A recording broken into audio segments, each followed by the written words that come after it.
Halo teman-teman, Assalamualaikum warahmatullahi wabarakatuh. Welcome back to my channel.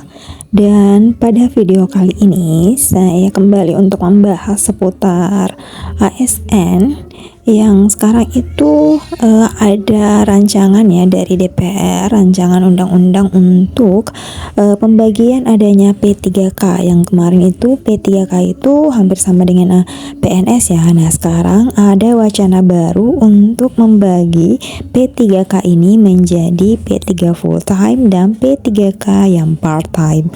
Apa itu P3K part time? Yuk kita bahas ya. Nah, jadi dilansir dari CNBC Indonesia bahwa pemerintah akan menambah unsur baru dalam status pekerjaan aparatur sipil negara atau ASN. Dari semula hanya terdiri dari pegawai negeri sipil atau PNS dan pegawai pemerintah dengan perjanjian kerja atau dikenal dengan P3K.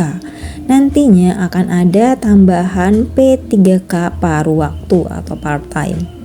Unsur baru ASN itu termuat dalam rancangan undang-undang tentang perubahan atas Undang-Undang Nomor 5 Tahun 2014 tentang aparatur sipil negara atau RUU ASN.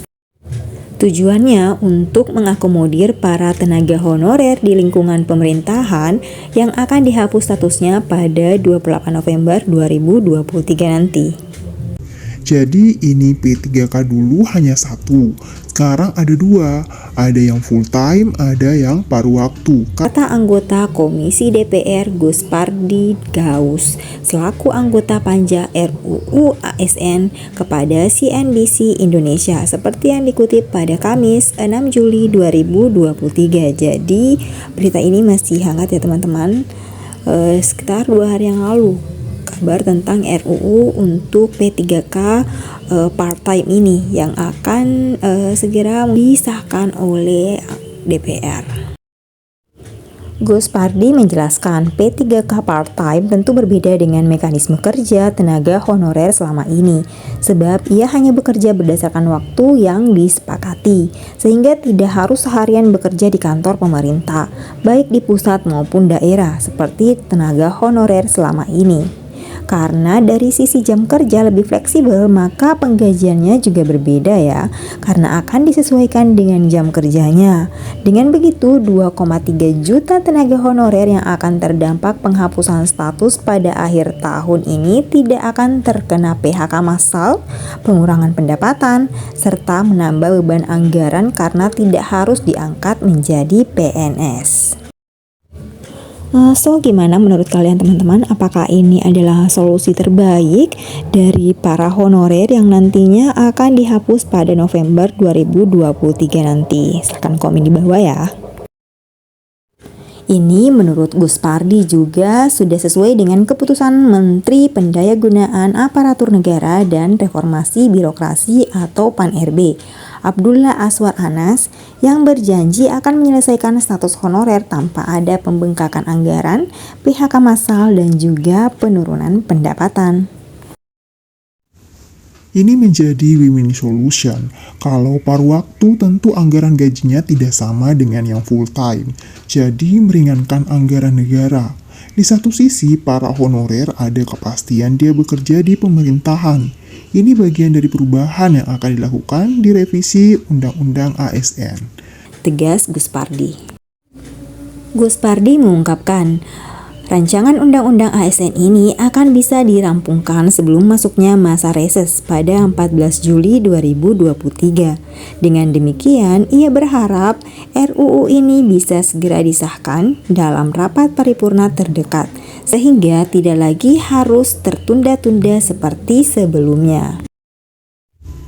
Artinya sebelum reses lah masa sidang itu. Ini kan tanggal 13 kita tutup masa sidang. Mudah-mudahan kita kan sedang berjibaku panjang untuk membahas ini.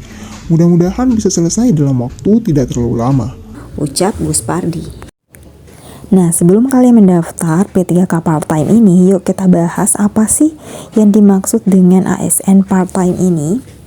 Nah, jadi dilansir dari ayobandung.com, Jadi ASN part-time ini sudah menjadi topik pembicaraan hangat belakangan ini ya. Jadi istilah ini muncul setelah kabar bahwa pemerintah bersama dengan DPR yang sedang membahas rancangan undang-undang tentang perubahan atas Undang-Undang Nomor 5 Tahun 2014 tentang aparatur sipil negara. Nah, jadi salah satu hal menarik dalam rancangan undang-undang tersebut yakni berkaitan dengan PNS part-time atau ASN yang berstatus P3K paruh waktu. Lalu apa itu ASN part-time, bagaimana sistem kerjanya, dan berapa besaran gajinya? Yuk kita bahas. Jadi, ASN part-time ini merupakan pegawai yang diangkat oleh pemerintah dengan perjanjian kerja tertentu. Nantinya PNS ini akan bekerja dengan jam kerja yang telah diatur dan lebih singkat dari biasanya. Jadi, biasanya mereka bekerja 8 jam per hari, maka ASN part-time ini akan bekerja selama 4 jam saja. Bukan hanya jam kerja, pemerintah juga akan mengatur masalah gaji PNS part-time ini, meskipun besaran gajinya belum dipastikan ya. Sebelumnya, anggota Komisi 2 DPR Muhammad Rifki Nizami menjelaskan pengertian dari istilah PNS part-time ini. Kata dia, PNS part-time adalah mereka yang memiliki status honorer. Karena usia mereka yang tidak memungkinkan lagi untuk menjadi PNS, tetapi semua hak mereka disamakan dengan PNS. PNS part-time ini disebut sebagai solusi bagi tenaga honorer yang usianya sudah tidak memungkinkan lagi untuk diangkat menjadi P3K. Dengan adanya rencana ini, setidaknya 2,3 juta honorer di Indonesia tidak akan mengalami pemutusan hubungan kerja atau PHK massal, yang nantinya kan per November nanti itu memang para honorer itu akan dihapuskan ya teman-teman oleh pemerintah. Nah, jadi kalau dari kata anggota Komisi 2 DPR ini berarti yang mendapatkan atau berhak untuk mendaftar P3K atau ASN part-time ini ya mereka yang memang usianya itu sudah memasuki usia yang memang sudah tidak bisa lagi untuk diangkat menjadi PNS ataupun P3K ya teman-teman, artinya sudah dekat dengan usia pensiunnya. Selain itu, upaya pengangkatan honorer menjadi ASN P3K juga sedang diusahakan oleh pemerintah, seperti yang diungkapkan oleh Menpan RB Abdullah Azwar Anas beberapa waktu lalu. Mekanisme pengangkatan pegawai pemerintah non-ASN menjadi P3K telah diatur dalam Peraturan Pemerintah atau PP Nomor 48 Tahun 2005. Dalam PP itu disebutkan bahwa pengangkatan tenaga honorer haruslah melalui seleksi administrasi, disiplin, integritas, kesehatan, dan kompetensi. Beberapa kategori honorer juga diwajibkan untuk menjawab pertanyaan seputar pengetahuan di bidang pemerintahan. Saat ini pemerintah memiliki komitmen terhadap masa depan pegawai non-ASN. Komitmen tersebut ditunjukkan melalui surat edaran Menpan RB nomor B/15/M/SM.01.00/2022 tentang pendataan tenaga non-ASN atau honorer di lingkungan instansi pemerintahan.